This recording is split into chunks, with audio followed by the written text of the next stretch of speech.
김경숙 의원님의 질문에 대한 집행부 답변을 듣도록 하겠습니다. 이철우 도지사님 나오셔서 답변해 주시기 바랍니다.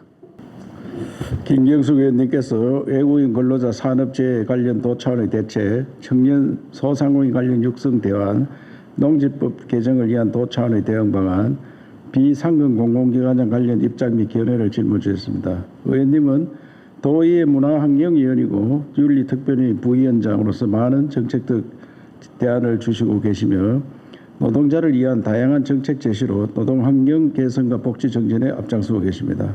이 자리를 빌려 감사의 말씀을 드립니다. 먼저 외국인 근로자 산업재해 관련해서 말씀을 드리겠습니다. 외국인 근로자가 중요한 이유는 고학력 시대 생산인구 감소로 힘들고 어려운 일자리는 모두 외국인 근로자를 채우고 있는 것이 우리 산업 현실입니다. 산업행정만 그러니까 농촌도 외국인 근로자가 없으면 일이 안 되는 그런 시대가 왔습니다. 이 선진국의 모든 나라가 그렇게 운영되고 있습니다. 그래서 우리나라도 선진국이 되었기 때문에 어쩔 수 없는 형편이라 생각합니다. 그런데 외국인 근로자들이 가장 선호하는 나라가 대한민국입니다. 임금을 가장 많이 줍니다. 또 복지도 다른 나라에 비해서 가장 훌륭하다고 합니다. 그래서 외국에 나가보면 한국에 못 들어와서 굉장히 줄을 서가 있습니다. 그런데 우리가 봤을 때는 외국인 근로자가 김경숙 위원님 말씀처럼 재해가 많다고 이야기하는데 특히 경북에 재해가 많다는 말씀을 하길래 깜짝 놀랐습니다. 우리나라 평균 재해가 2.1%다 외국인 근로자. 그런데 우리나라 경상북도 1.6% 가장 낮습니다. 그리고 문제는 이 재해 현장을 우리가 감독하는 게 아닙니다. 아까 거듭 말씀드렸지만 노동부에서 노동청이 내려서 다 감독을 하고 있습니다. 우린 보조 역할입니다. 보조 역할. 노동 현장에 가서 우리가 감독하는 게 노동부 사건 나고 재해가 생기면 노동청에서 가서 감독하고 이런. 우리는 사고 나면 119 가서 병원에 옮겨주는 이런 일들을 하는. 그래서 저는 이 거듭 말씀드리지만 왜 노동청이 내려와가지고 저들이 감독 다 하느냐 이게 우리가 해야지. 우리 기업들을 우리가 보호하고 근로자들을 이와해서 우리가 보호해야 되는데 이런 현실들이 책임도 없습니다. 사실 우리는. 제가 2년 전에 봉화 광산에 사람이 갇혔습니다. 그래 현장에 가니까 이 책임이 누구냐 하니까 산업부가 책임입니다. 산업부 사무관이 한 사람 와서 감독하고 있습니다. 그 나는 뭐냐 이게. 그 답답하면 우리 지역에서 가치가 있는데 도지사는 그래서 내가 다 책임지겠다. 그래서 다 봉화에 같이 있는 가족이 애원을 합니다. 왜 지하 들어가는 사람들이 강부들이 저 사람 먹는 것도 시원찮고 시추 떨는 것도 2개밖에 안 갖다 놨느냐 이게. 그래서 제가 도에서 다 책임지겠다 많이 구해라. 돈 누가 내느냐. 광산주가 낸다. 광산주가 자기 죽을 판인데 무슨 사람을 더 써가 하겠느냐 이게. 그래서 이런 것들이 지방에서 우리 사는 지역 사람 구하는데 우리가 구해야 되지 왜 산업부에서 와서 책임을 져겠네. 이게 우리 현실입니다. 우리 도민들이 전혀 모릅니다. 이런 사실을. 그래서 이 문제도 산업재해 나면은 노동부에서 관리 감독을 하게 돼가 있고 우리는 지원하기 때문에 14가지 우리가 지원센터가 있습니다. 오면은 교육도 시키고 언어도 할 바리 해주고 도와줄 게 뭐냐 이렇게 물어보는 보조 역할을 하고 있습니다. 우리. 그래서 거듭 말씀드리지만 이런 것들 보이기 위해서 지방자치를 완전히 할 수 있는 한 나라처럼 운영할 수 있는 그런 제도로 가야 된다고 생각합니다. 그래서 저들은 김경숙 의원님이 지적하신 그런 문제에 대해서도 더 챙겨보고 하겠습니다. 예. 그래서 저는 이런 문제를 중앙정부에 늘 요구를 합니다. 고용노동부 안전보건공단 이 사람들 우리가 협의해서 처리할 수밖에 없는 제도로 되어 있는 것을 그날 우리한테 내다 줘라.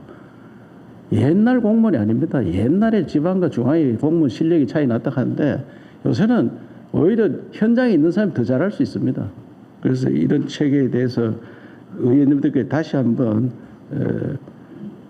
경각심을 갖고 이번에 우리 행정 통합할 때 반드시 자치권이 확보가 되도록 도와주시길 바라겠습니다.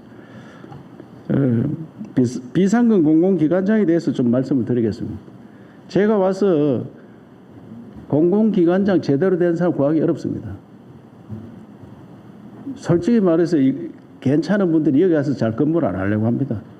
그러니까 한 사흘 정도 근무하고 이틀 내지 사흘 근무하고 그다음에 나머지는 부기관장, 말이 부기관장이지 그 사람이 기관장급입니다. 사실은 충분히 일을 할 수 있는 사람이 그 일을 맡아서 하고 위에 사람은 기관장은 중앙에 가서 인맥 활용해서 예산 받아오고 제도 고치고 이런 거 해라.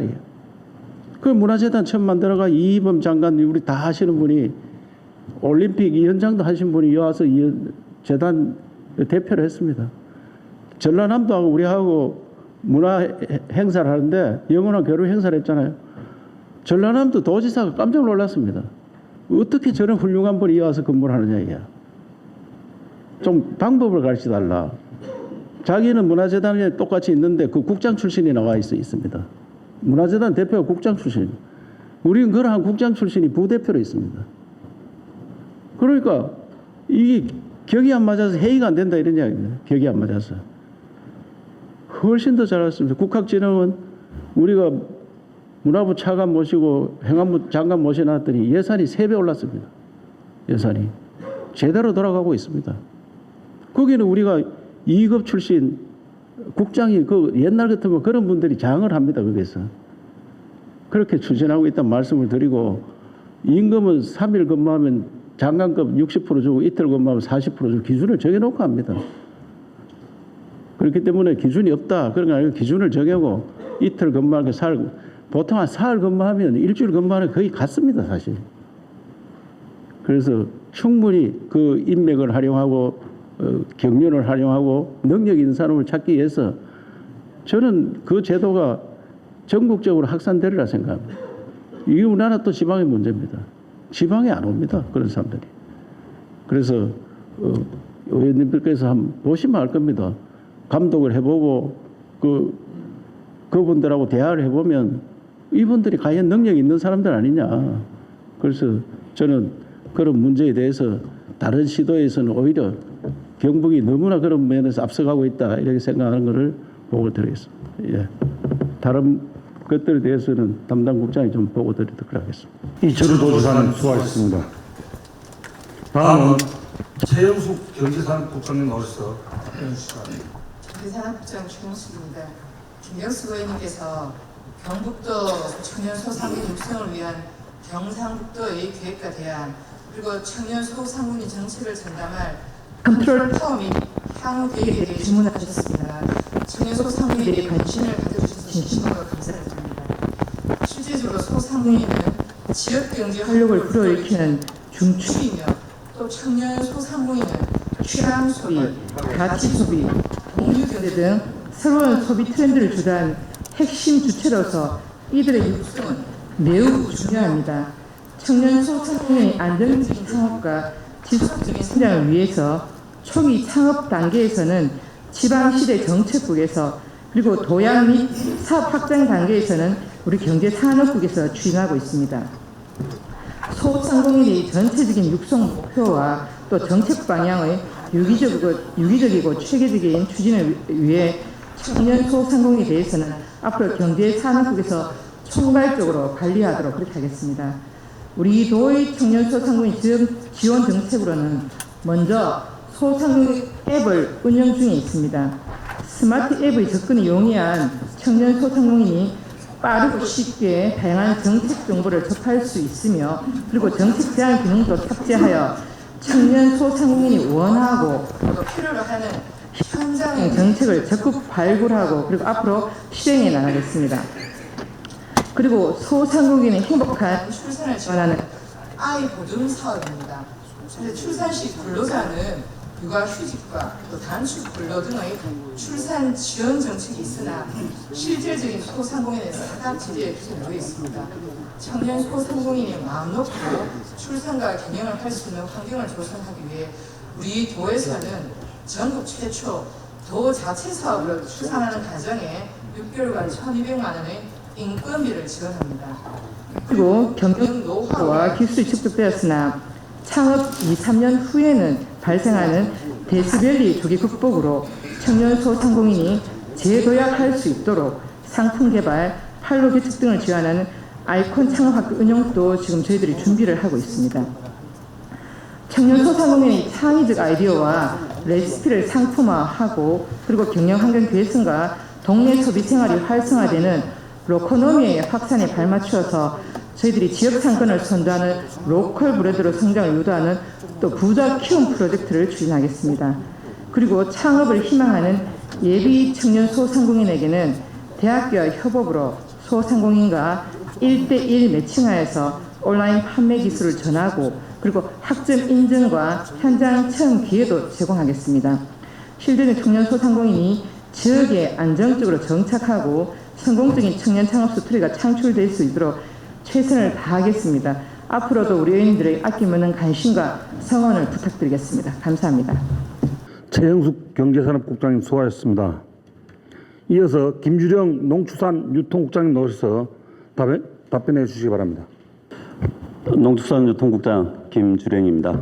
김경숙 의원님께서 농촌 인구 유입을 저해하는 현행 농지법의 역효과에 대한 견해와 이를 최소화하기 위한 방안, 농지법 개정을 위한 정부와 국회에 대한 도 차원의 대응 방안에 대해 질문하셨습니다.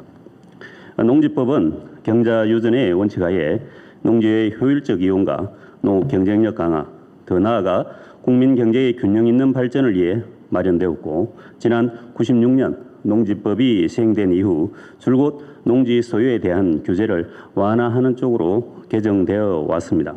그러나 지난 21년 LH 직원들의 농지 투기 사태와 일부 개발 예정지 중심으로 농지 투기 행태가 나타나는 부작용이 발생하여 이를 방지하기 위해 농지심의위원회 설치, 농지 취득 자격 증명 심사 강화 등을 골자로 21년 농지법을 개정하여 현재 이루고 있습니다. 개정된 농지법은 농지의 투기성 매입을 차단하는 효과는 있으나 외지인들의 농지 매입을 어렵게 하여 의원님 말씀처럼 농지 거래 위축에 따른 농지 가격 하락을 일으키고 기농, 기촌 등 농촌 지역 인구 유입 감소에도 부정적 영향을 미치고 있다는 점에 적극 공감합니다. 실제로 23년 통계청의 연간 토지 거래량 자료를 보면 전국 논밭 거래량의 전년 대비 27.6%나 줄었고 농지 취득 자격 증명 발급 건수 또한 전년 대비 29% 감소한 것으로 나타났습니다. 우리 경북은 부동산 투기와 무관한 지역이 대부분이며 농가 인구도 만 65세 이상이 절반을 넘는 수준임을 감안할 때 매물 수요는 더 증가할 것으로 전망되고 있습니다. 따라서 우리 도에서는 현행과 같은 농지 취득 규제가 고령 은퇴농의 농지 매매를 어렵게 하고 농촌의 발전을 저해한다는 현장의 목소리에 귀 기울여 지난해 그동안 농식품부의 회의나 간담회에서 여러 차례 농지 취득 자격 증명 심사 완화 및 농지위원회 역할 재조정을 건의 촉구하여 왔습니다. 이러한 요구에 부응해 정부에서는 농지 규제 개선을 위한 농지 규제 개선 추진단과 규제 개선 TF를 금년 6월부터 구성하여 운영할 계획이 있으며 농지 규제 개선 추진단에서는 분기별로 농지 규제에 대한 개선 방안을 발굴하여 합리적 개정안을 만들어 나갈 계획입니다. 또한 국회 차원에서도 농지 규제 완화에 대한 필요성을 인식하고 현재 법 개정을 추진 중에 있습니다. 지난 21대 국회에서는 농지거래 활성화 농지법 개정안이 발의는 되었으나 최종 개정되지는 못하였습니다. 22대 국회에서도 농지거래 활성화 법안이 본격 논의될 것으로 예상됩니다. 우리 도에서는 농업인과 농촌 지역의 안정적 자산 가치 형성과 소멸 위기에 처한 지방자치단체의 고른 성장을 뒷받침할 수 있도록 정부 농지 규제 개선 기조에 맞추어 지역 어원들과 힘을 모아 제도적 보완이 이루어지고 현실에 맞는 농지법 개정이 되도록 최선을 다하겠습니다. 또한 농촌 지역사회가 지속 유지될 수 있도록 미래 농업을 이끌어갈 청년 후계농 육성과 기농, 기촌 등 신규 인구 유입 정책도 적극 추진해 나가겠다는 말씀을 드립니다. 앞으로도 아낌없는 관심과 성원을 부탁드립니다. 감사합니다. 이상으로 오늘 도정 질문을 모두 마쳤습니다.